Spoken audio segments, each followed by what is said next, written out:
Okay, we're going to talk about posters, making money, to have some kind of process, time, and rules. Mostly rules.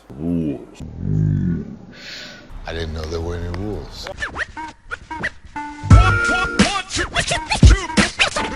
I think first we should be clear as to what I mean by rules. I got a definition here. No, that's not a good definition. Let me explain it to you so you'll understand. A lot of what we do as graphic designers is based on a process.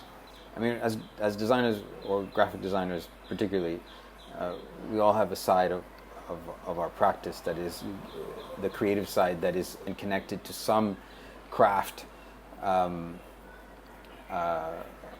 art of some sort. Usually it stems from photography, film, or illustration of some sort. If you lean too much on that, it becomes too much. It's left too much to the unknown. You need to have some kind of process in order to produce the solution in a set time. And of course, if you produce it fast enough, you can go on to the next project, and you can start controlling profit margins that way. You can start controlling how much money you're going to make. So I set these systems.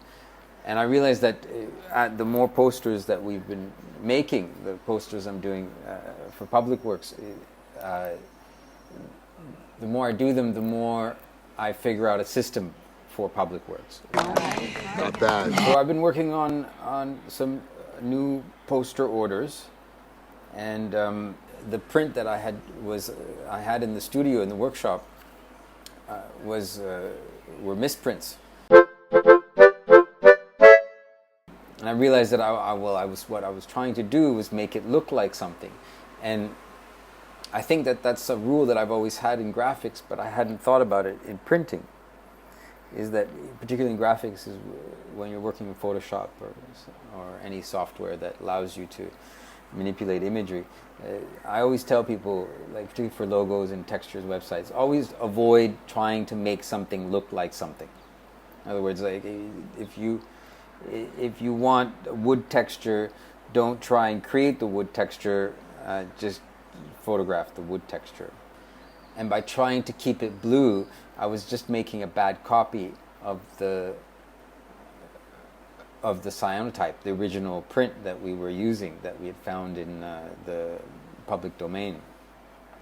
So I think it's really important in your practice, particularly how I see it in my practice, that as a graphic designer, that I set parameters for my process, and when it comes to producing, in this case, screen prints, I try to stick to this process in order to get better, but also improve my production time. I guess what I'm trying to say here is that... Wait, what was the question? If you're trying to earn money with this, you have to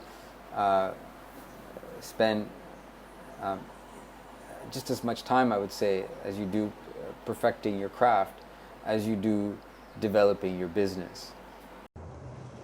I got this.